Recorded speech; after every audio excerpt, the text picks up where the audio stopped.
bayan ay sumasama. Sa wikang Banyaga, kung walang pangitain, where there is no vision, the people perish. Mapapahamak daw po ang mga tao kapag walang pangitain. Kung kaya ang Diyos, kapag siya po ay nagbigay ng pangitain, tinitiyak niya na ito po ay ilalagay niya sa bibig ng isang tunay na propeta. Kaya maliwanag po ang biblical o ang scriptural way ng Panginoon. Bago po manghula ang sinumang propeta, kailangan po nakakita muna siya ng tinatawag na pangitain o tinatawag na vision. Where there is no vision, the people perish. But he that keepeth the law, happy is he. Amen. Kaya po, hindi pwedeng mangahas ang isang tunay na propeta. Kailangan tiyak siya na ang kanyang sasambitin ay galing mismo sa Diyos sa pamamagitan ng mga pangitain. Ngayon, mga kapatid, marahil itanong po ninyo, katulad po ng ating nabanggit kahapon, ang propeta William Marion Branham, siya po ba ay nanghula? At yung kanyang mga hula po ba ay naganap? Unang-una, nais kong sabihin sa hapong ito, na bago siya nanghula, siya po ay nakakita muna ng mga pangitain. Isa sa mga pangitain na nakita niya noong taon 1933, umaga po ng linggo, buwan ng Hunyo, nagpakita po o nangusap po ang Panginoon kay Brother Branham. At isa po sa kanyang nakitang pangitain, ano po? Ay ang paglitaw ng isang taong diktador na ang pangalan ay Mussolini o Benito Mussolini. At nakita po niya sa pangitain na itong si Mussolini ay sasalakay sa Ethiopia at siya ay magwawagi. Ngunit sa kanyang pangitain din naman ay nakita din po ni Brother Branham ang isang kahindik-hindik na pagwawakas ng buhay ni Benito Mussolini. At alam naman po natin sa kasaysayan na si Mussolini ay pinatay mismo ng kanyang mga kababayan. Hindi lamang pinatay, kundi siya binitin na patiwarik. Nakita po niya yan sa isang pangitain noong 1933. At ito po'y natupad. Ito po'y naganap. Hindi po nagbintis ang pangitain na ito. Ito po'y pitong visions na ipinakita sa kanya ng Panginoon. Isa lamang po yun, ang isang kapaghabag na wakas ng buhay ni Mussolini. Nakita rin po niya sa isang pangitain ang isang diktador sa Germany na ang pangalan ay Adolf Hitler. Ano po? Sa ikalawang digmaan pandaigdig, nakita ni Brother Branham na mayroong isang diktador sa Germany na magsisimula ng Second World War. At doon sa kanyang vision, nakita rin niya ang isang pagwawakas sa buhay ni Adolf Hitler. At alam natin ito isang misteryos na kamatayan. At ayon sa mga manunulat, si Adolf Hitler ay nagpakamatay. Inunahan niya na ang mga tao sapagkat nabigo niya ang mga tao sa isang labanan na hindi niya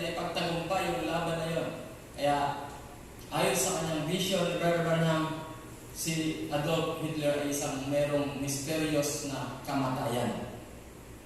Yan po yung naghanap, mga kaibigan, mga kapatid. Walang mintis ang pangitain na yon.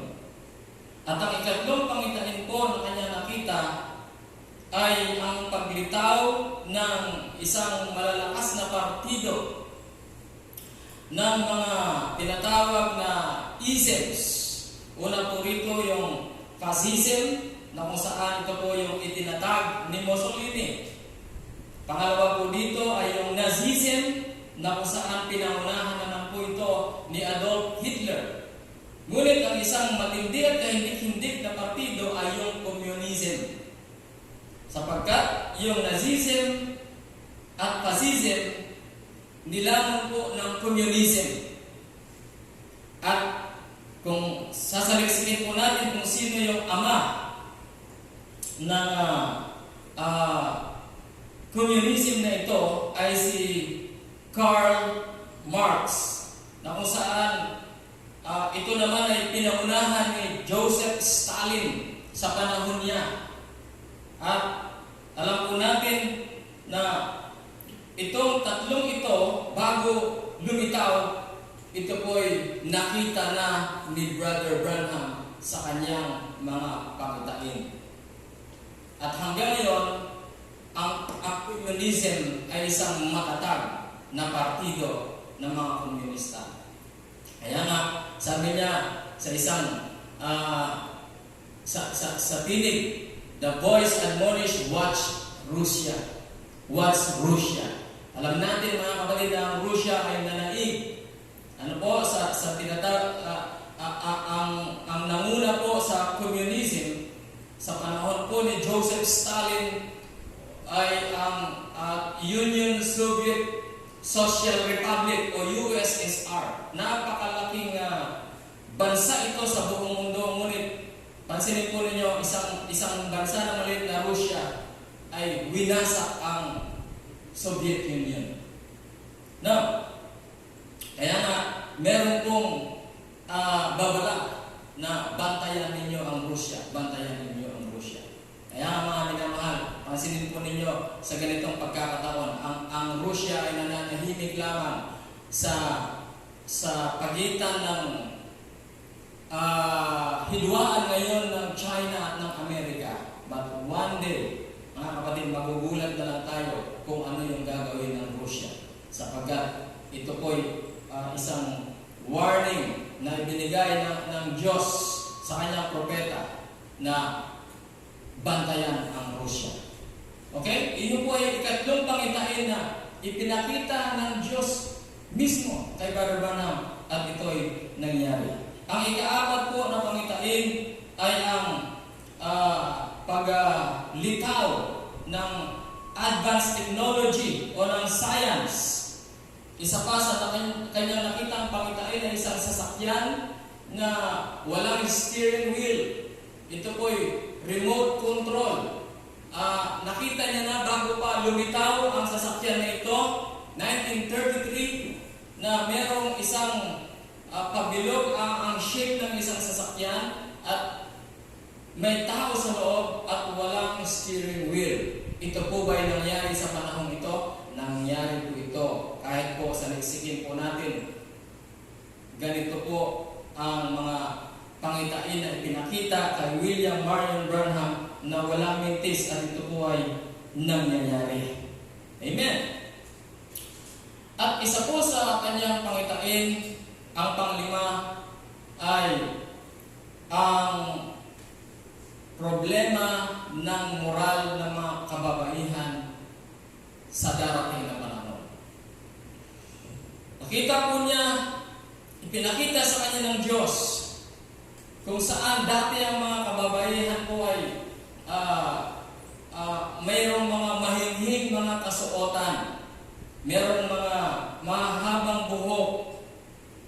Ngunit, nakita po niya sa kanyang pangitain na ang lahat ng ito na dating kasuotan ng mga kababaihan ay mawawala. Sapagat sa kanyang pangitain, nakita niya na ang mga kababaihan ay magsusuot na lamang ng mga two-piece, na mga bikini sa isang pampublikong mga lugar.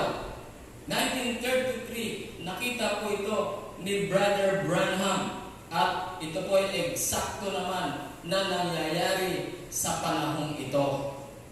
Ano po? So hindi po nagmintis ang pangitain na yon. At nung nakita niya ang pangitain, kanya itong sinambit at maraming nakasaksi. At yun nga po ay nagaganap na po ang mga bagay na ito sa panahon na ating kinabubuhayan. Ang ika-anim po ng pangitain ay ang pagbangon ng isang babae mula sa Amerika. Ito po ay isang babae na maganda at medyo may kabagsikan. At meron siyang taglay na kapangyarihan.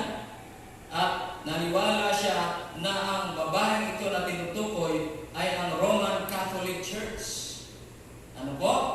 At maaaring mangyari din sa kanyang pangitain na merong isang babae na literal nalilitaw sa Amerika na siyang mangumulo.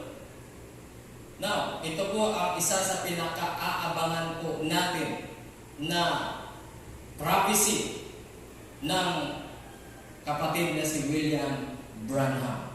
Ito man po ay hindi pa nagaganap, ngunit naniniwala po tayo na kung paano naganap yung 5 visions ay magaganap din po ang ika-6 na ito. At ang pang-7 pangitain po niya ay nakita niya at narinig niya isang malaking pagsabog sa Amerika. Ano po? Now, particular po na binanggit niya ang Los Angeles, California. So ito po ay ika-7 vision o pangitain na nakita po ni Brother Branham. At sabi niya, ito ay mangyayari bago dumating ang Panginoon. At kapatid, hindi po yan magmimintis sapagkat itong propeta na ito ay pinahirap ng Diyos.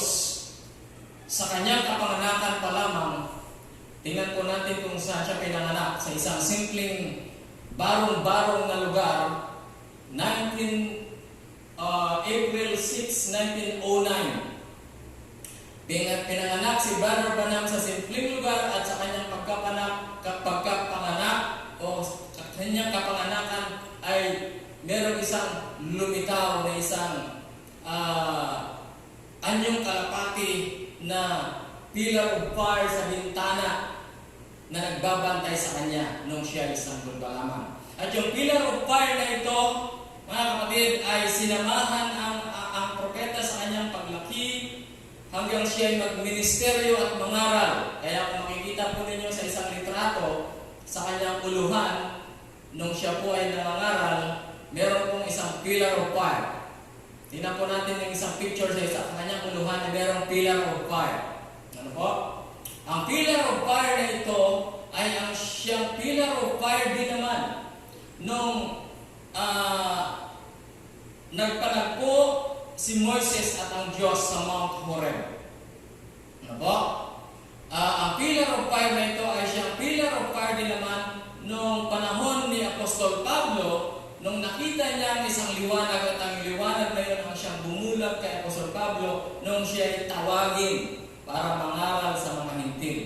The same pillar of fire sa time ng Old Testament, sa time ni Moises at ng mga Israelites, the same pillar of fire na nandoon kay Apostol Pablo, na nagpakita kay Pablo, ay siya rin pillar of fire na naroon sa uluhan ni Brother Branham habang siya ay nangangaral. At ito po ay isang patunay, mga kapatid, na siya po ay vindicated prophet. At ang litratong ito ay dinala sa isang expert examiner, ang negative na ito, upang suriin kung anong uring liwanag ito. At ayon po kay George Lacy, na isang eksperto sa ganitong mga larawan, photograph, ay isang supernatural na light. Hindi po pangkaraniwan na liwanag. Pagpapatunay lamang na ang tao ito na si William Marion Branham, siya ang Elijah sa huling panahon na isinugo ng Diyos upang ibalik po tayo sa tunay at purong pangangaral ng salita ng Diyos. Bukas po ay ating ipagpapatuloy ang ikalimang Elijah. Tayo po ay manalangin. Dakilang Diyos, naway pumukap ito sa maraming mga denomination. Naway makilala din nila ang propetang ito na tinanggihan ng maraming relihiyon. O Diyos, alam namin, Ama, na maraming mga himala na ipinakita mo sa pamamagitan ng tao ito. Sa iyo po ang papuri, pasasalamat sa pangalan po ng Panginoong Hesus Kristo. Ito po ay aming samo at dalangin. Habang naghahanda po ang ating mga awit, nais ko pong sabihin sa inyo, kung nais niyong matunghayan pa ang talambuhay ni William Marion Branham, pwede niyo po siyang i-search sa Google, William Marion Branham .organization. At doon po makikita ninyo ang marami pang mga kasaysayan patungkol sa ministry ni Brother Branham. God bless you all.